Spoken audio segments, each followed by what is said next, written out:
Já voltamos, né? Bom, a gente vai... Bom, eu primeiro disse que a Silvana ia tomar, mas a gente mudou a ordem, e aí eu já vou chamar a Ana Luísa Freire e o Igor Queiroz, que ambos são doutorandos e membros do Laboratório Urbano, e eles vão falar do texto Fordlândia, Ruína do Futuro, Cidade Fantasma. Igor, Ana Lu, podem vir.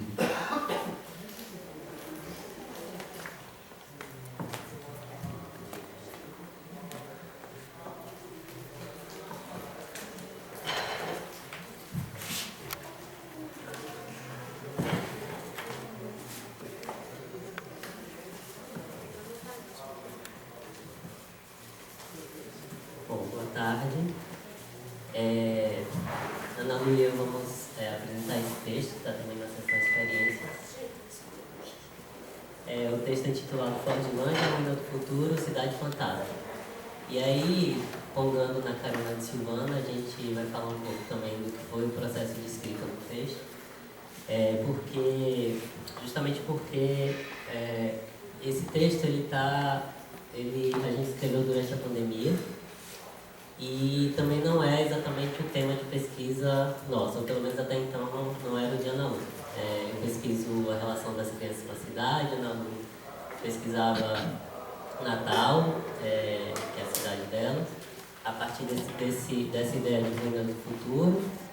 E a Ana Lu estava lendo um livro sobre Fordlândia e me falou sobre umas imagens de umas crianças e tal na cidade, e ia rolar o show e a gente falou, vamos escrever um texto juntos. Então foi uma experiência interessante, mas justamente para pensar essa ideia de uma outra construção, uma outra possibilidade de construção historiográfica, de uma cidade que para muitos é desconhecida, pelo menos muitos brasileiros é uma cidade desconhecida, e para a gente até então também, né, a gente conheceu ela através das reuniões aqui do laboratório.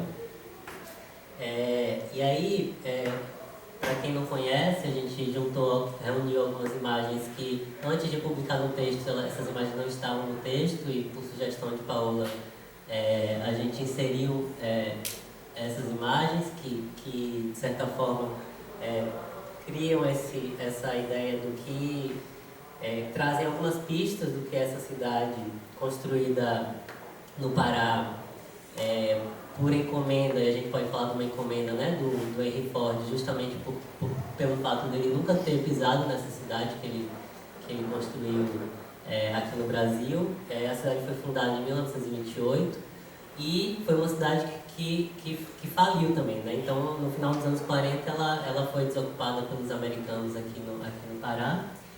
E esse texto, a gente dividiu ele em 3 montagens, e por isso que eu falei dessa experiência de contar a história dessa cidade, a partir desses fragmentos de imagens que dão pistas do que são essas insurgências nessa cidade, né? E aí o que a gente tinha acesso nesse momento, né, no momento da pandemia. Então a gente tinha acesso a esses documentos que eram publicações na hemeroteca, as imagens do arquivo do Henry Ford, e essa tentativa de cruzar esses diversos documentários, pegando muito mais essas imagens que tinham essa potência desestabilizadora dessa história que para muitos também nunca foi contada. Então o texto está dividido nessas 3 montagens: Ruínas do Futuro, a primeira montagem é Ruína do Futuro; montagem 2, Amazônia Civilizada, Fordismo Selvagem; montagem 3, Cidade Imagem, Cidade Fantasma. Para esse momento a gente resolveu inverter a ordem das apresentações, porque a gente entende a potência muito maior da montagem 1 e montagem 2 para o tema da revista. Então a gente começa pela montagem 3, Cidade Imagem e Cidade Fantasma, que vai tratar justamente dessa tentativa do Ford de se utilizar, primeiro falar que é uma cidade que foi construída para o beneficiamento de seringueiras aqui no Brasil. Não vai falar mais dessa questão, para a fabricação de pneus para a indústria Ford. Mas para que isso fosse possível, o Ford ele investia muito nessa questão Então, antes da gente falar sobre uma cidade fordista, muito voltada para o trabalho, eu vou falar um pouco dessa cidade que tentava também trabalhar com essa questão do lazer, muito voltado a essa construção de uma imagem da cidade, que também está relacionada a essa cidade do carro, do automóvel. E aí a gente começa justamente com uma imagem de um documentário produzido pelo Walt Disney, que é essa imagem ali do castelo, daquele castelo famoso da Cinderela, e esses homenzinhos que são os conquistadores desse novo mundo em busca desse Eldorado, que é a nossa floresta amazônica, né?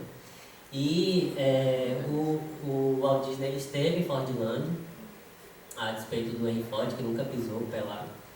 E essa imagem do cinema, onde passavam essas imagens trazidas, esses documentários construídos lá nos Estados Unidos, que diziam o que era essa construção de uma imagem a mando do Henry Ford. Então, a fábula dos tesouros encantados, desse maravilhoso Eldorado, que os filibusteiros, almirantes, piratas, frades, soldados e ladrões procuravam por todos os quadrantes do Vale Equinacial, e principalmente nas orlas do Parima, desfecha agora, pela mão do proprietário de Henry Ford, uma chuva de ouro fecunda, como aquele derramado por Júpiter em prol dos seus anseios amorosos. Esse é o documentário do Walt Disney. Como é que é o nome dele?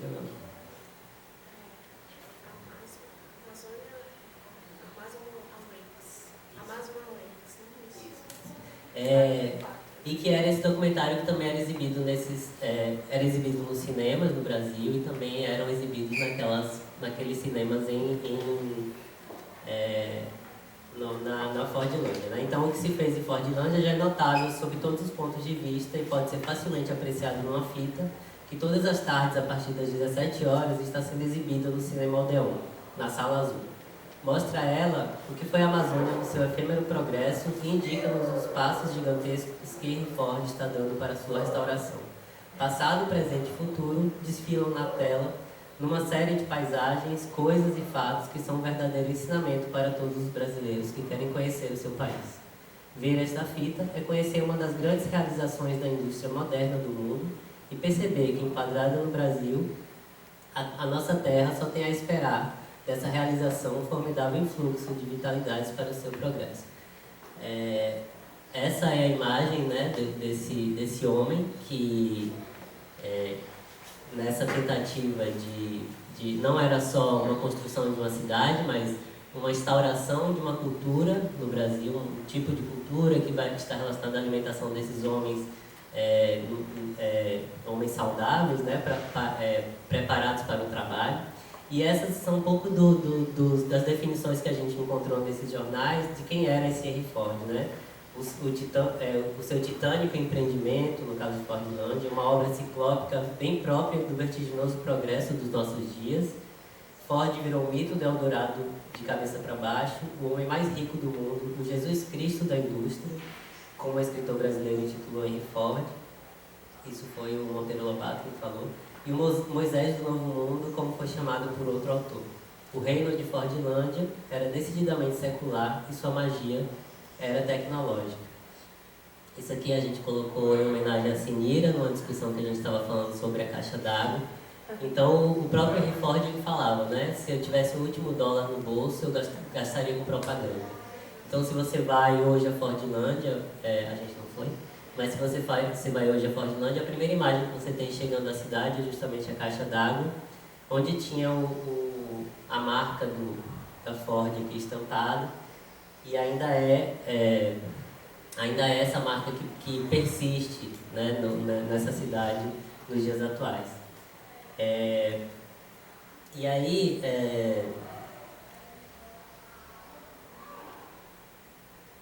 nas profundezas da quente Amazônia, os projetores mostram numa tela ao ar livre, aquela tela da primeira imagem, um grande número de filmes que apresentavam o heroísmo, não de exploradores, mas dos carros Ford que podiam pôr os seus lugares mais remotos ao alcance da imaginação do homem comum. se um carro Ford podia fazer aquilo, qualquer um poderia. E assim, a era das explorações deu lugar à era do turismo. Ele vai falar depois que esses automóveis eram vistos nessas imagens, nessas telas, cruzando os Andes, e que se os carros poderiam fazer aquilo, todos aqueles trabalhadores poderiam fazer, né? E aí, ironicamente, a gente traz essas imagens, né? Durante o texto a gente vai fazendo esse jogo de imagens de se os carros, se era possível que esses carros andassem nessas vias, nesse novo mundo, o que são esses percalços que esses americanos vão encontrar aqui, né, no nosso país. Né?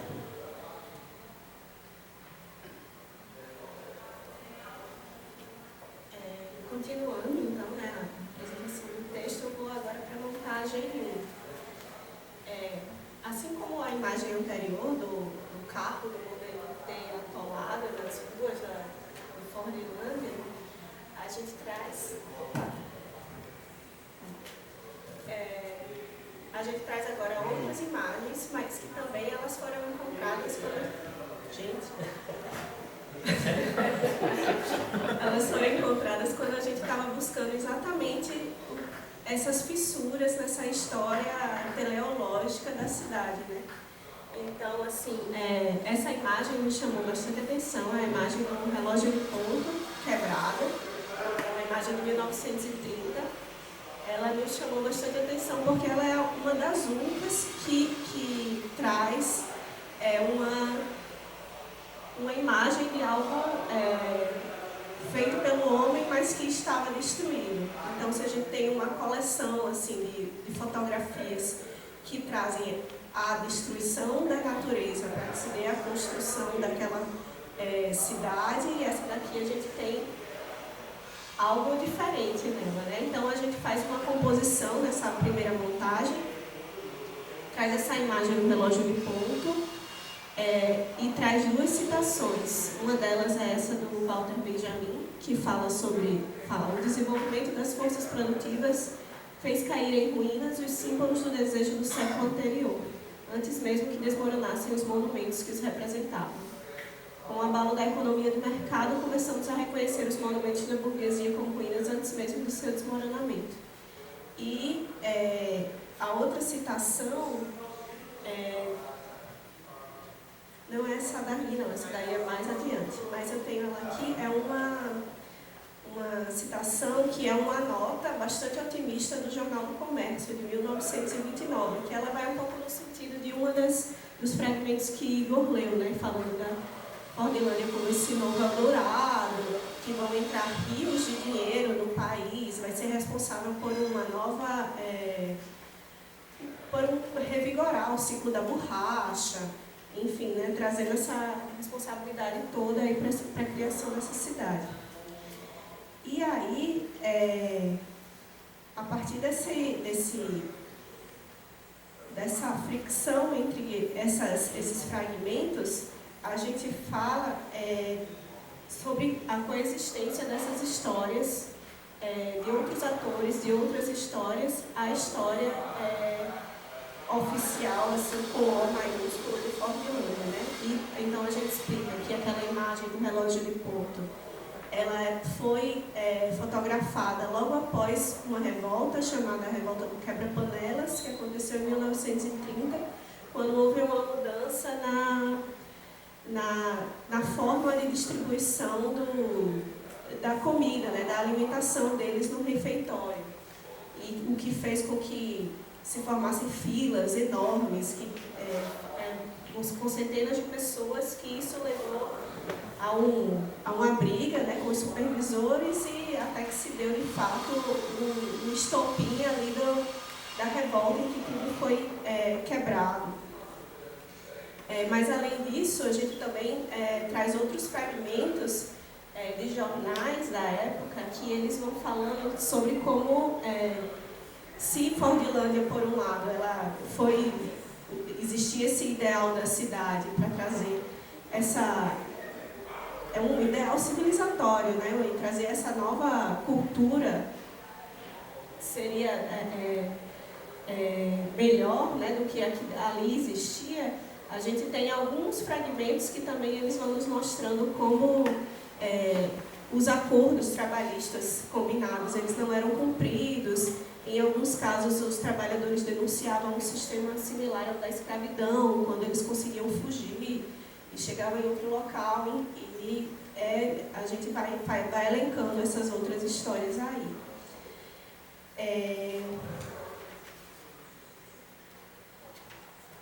Isso, e aí a gente chega nessa segunda montagem, que também faz parte dessa primeira parte do texto, que é uma fotografia dos seringueiros, né?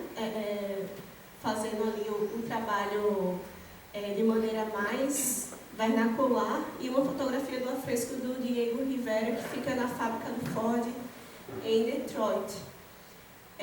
E a gente coloca essas duas montagens juntos com um fragmento do próprio Ford, falando sobre Fordlândia, e falando de como essa cidade, dessas intenções civilizatórias com essa cidade, né? Então, o que os habitantes do interior do Brasil precisam é de uma vida econômica estabilizada por salários adequados, em dinheiro efetivo, ao mesmo tempo que um regime de vida de acordo com as modernas normas de higiene.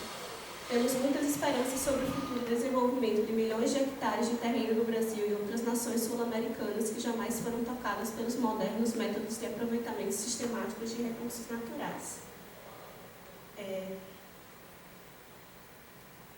Aqui é um pouco o que eu já falei antes, né? Então, já adiantei, mas esses outros relatos, essas outras histórias dos trabalhadores que eles não eram beneficiados pelo que aquela cidade dizia, né, que iria levar até eles.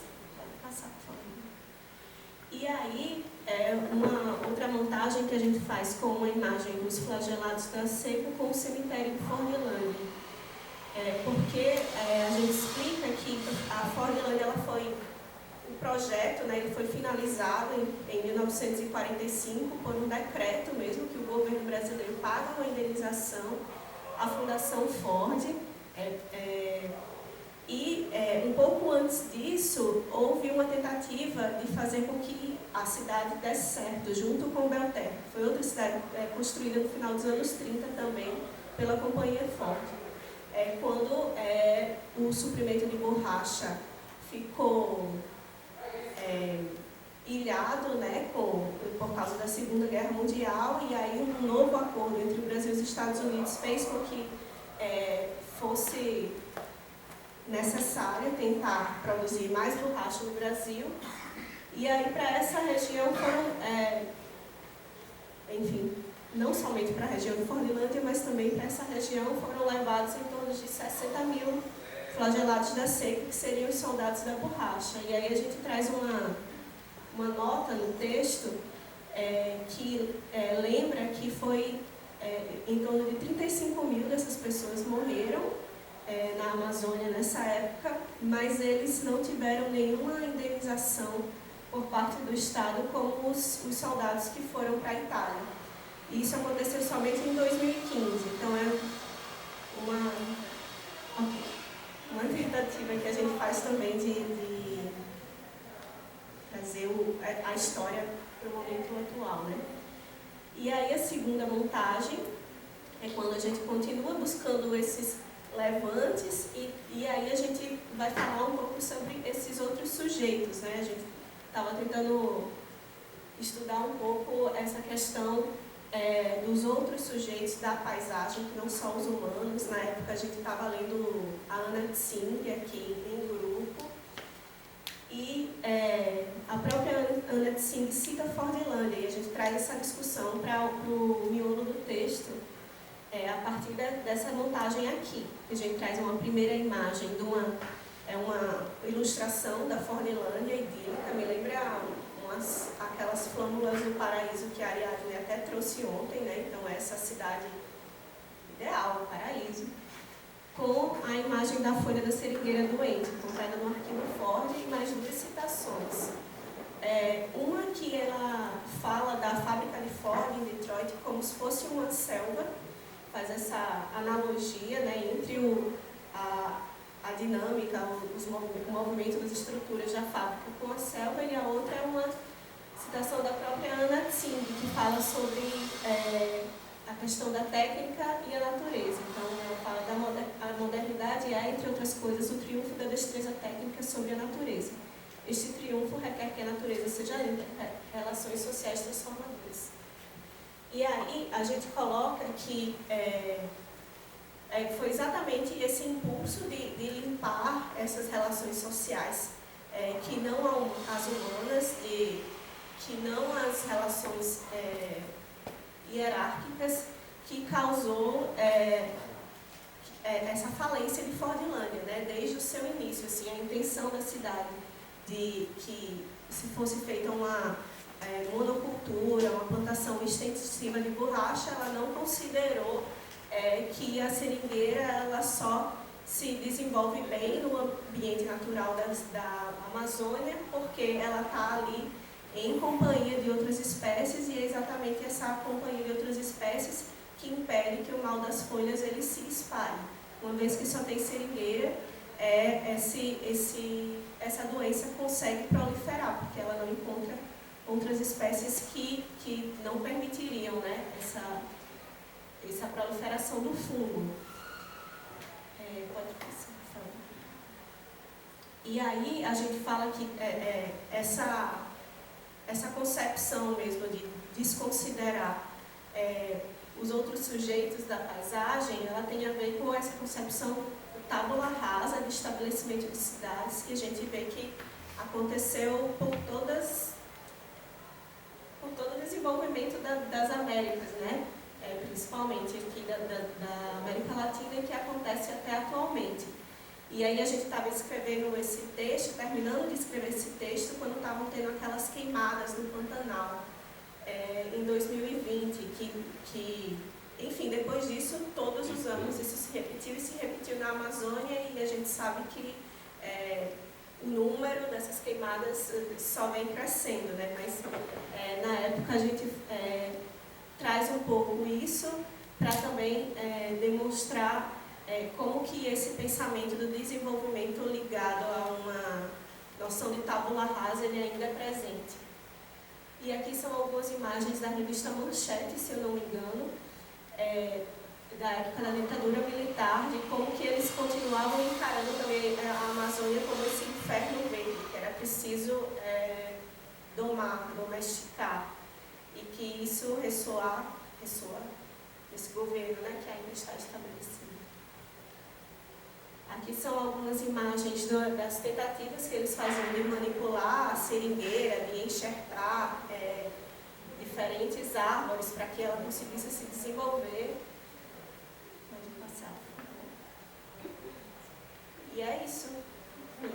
A gente faz uma conclusão do texto falando de como essa concepção mesmo moderna do progresso científico, ele de certa forma já anunciava que a cidade ela não daria certo, né? Ela já seria sua própria ruína. Obrigada.